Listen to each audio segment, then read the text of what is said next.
Hello pugs, and I'm really using a really old camera, so mind the quality and mind the fact that I can't put it in my stand that it's usually in, because one, it's too small, so basically you'll just see a shot like this, and me just talking just like, hello everybody, because the thing's too small, and how many times have you heard that? But basically, I can't use my phone camera because the camera is bust because the J5 is shit.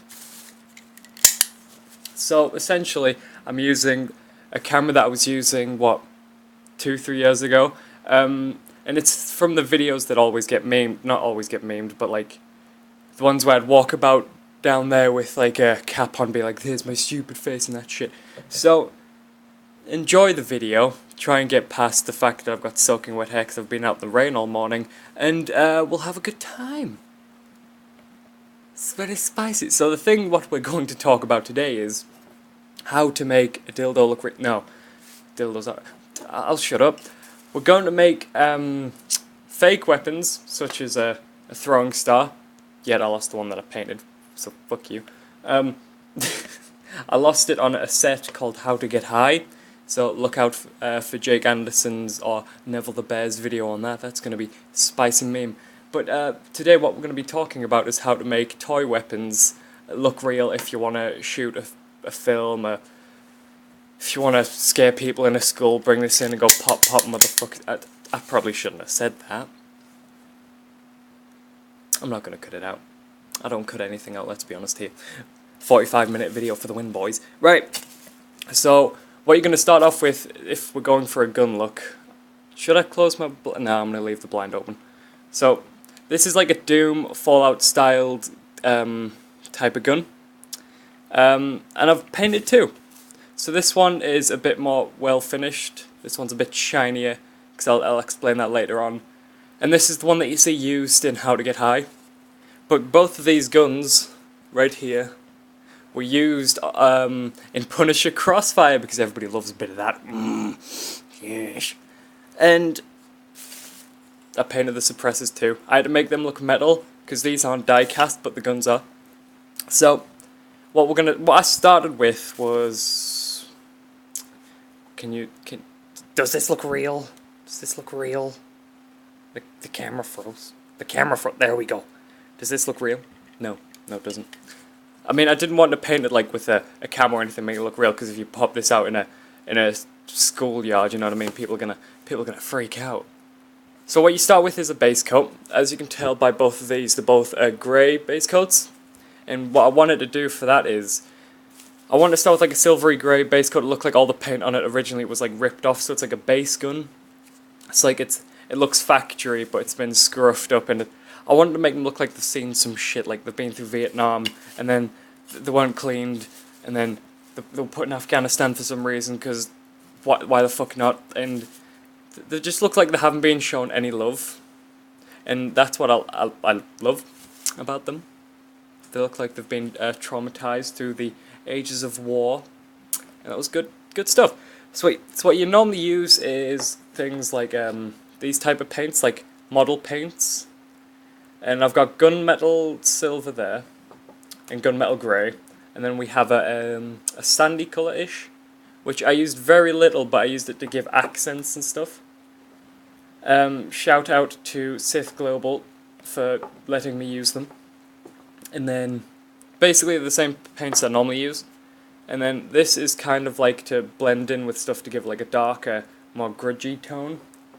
And oils kind of just like lube it up. Love a bit of what? I didn't say shit.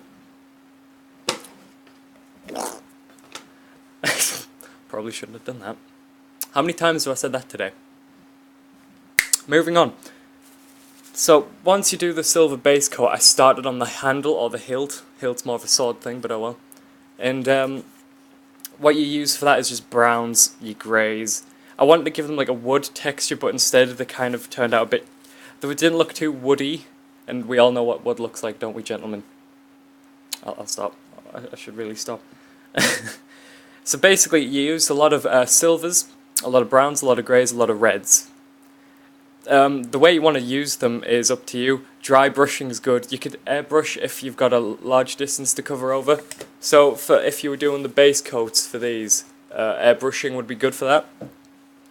But the hardest part, I guess, to do was finding a place for like these parts to stand on and like dry, because the circular and you couldn't really hide them in anywhere. So I had to use like a micro Allen key sort of thing to slide in the there's like a hole there, if you can see, and I had to use a micro Allen key to slide in there, and then it had to go into a slot just to dry, and that was a fun time.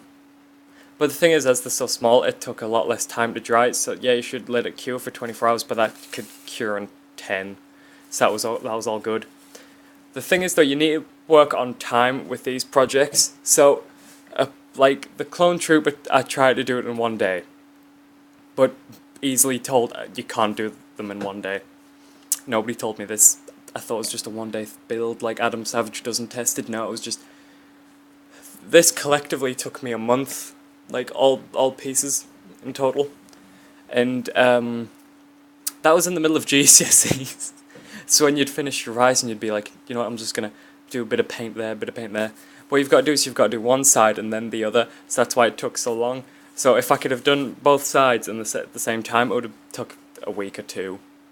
But no, it's never that easy, is it? No. What do I need to talk about now? Oh yes, glossing them over. Yes. Yes, sure. Right, so with the Clone Trooper, I said I didn't put lacquer on, but last minute I did, and it gave like this shiny metallic sheen. So it looked like they've been polished over the mud, which it's a weird design, but for a toy it looked great.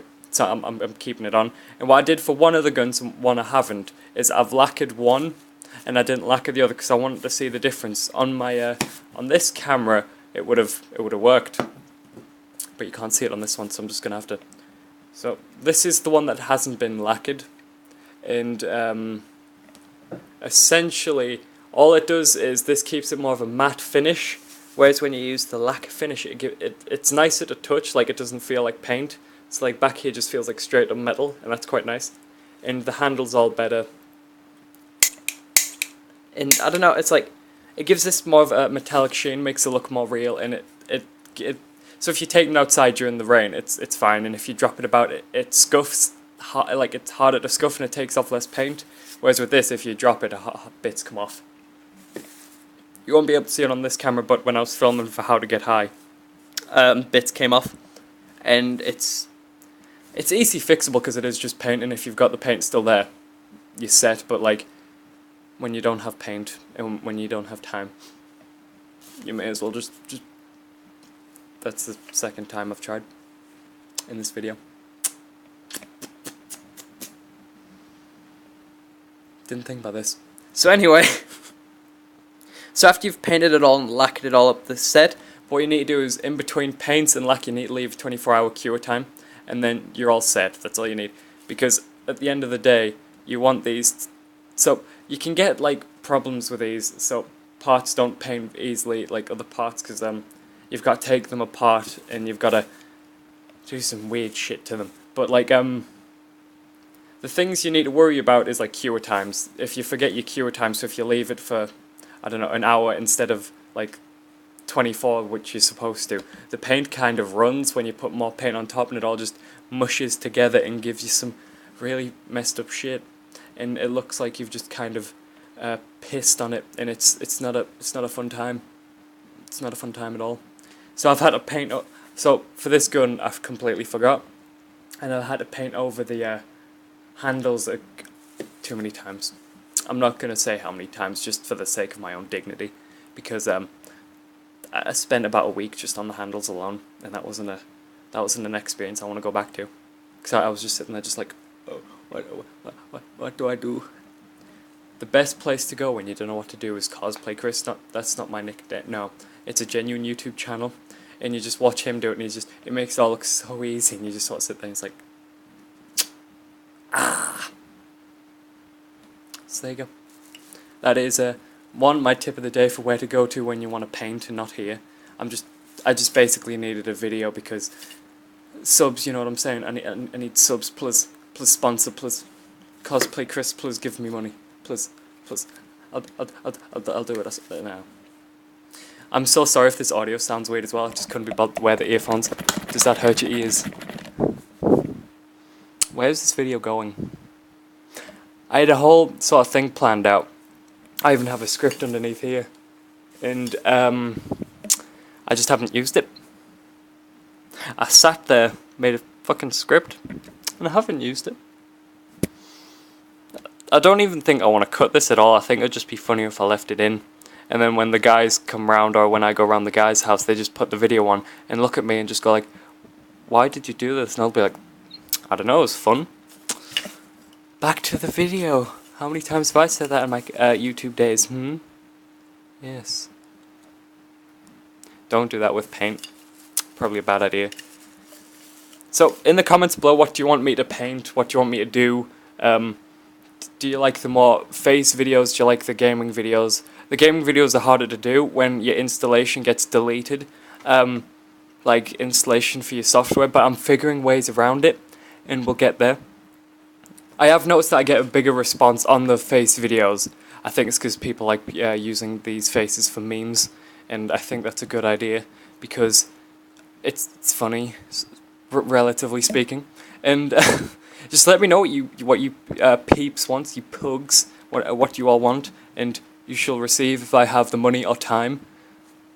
Because sitting obviously takes money, but at the minute you're not going to see a lot of me. I mean, you haven't seen a lot of me anyway, but I don't know if you can see down there, but there's a box there.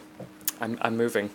I'm leaving this place where I started YouTube, and I'm going into the magical journey of I don't know, Poshland compared to here. So it's going to be nice. I'm going to have a nice little recording setup that's going to be better than just a wooden desk, and it's going to be a gay old time. So by gay I mean happy. Don't SJWs, please don't kill me, please. I love everyone. Please, don't do it, please. Right, I'll see you all in the next video. I'm gonna salute because military hairstyle, you know, John Cena. Salute familia. That was a Fast and Furious reference. Have a nice time, pugs. Later, motherfuckers.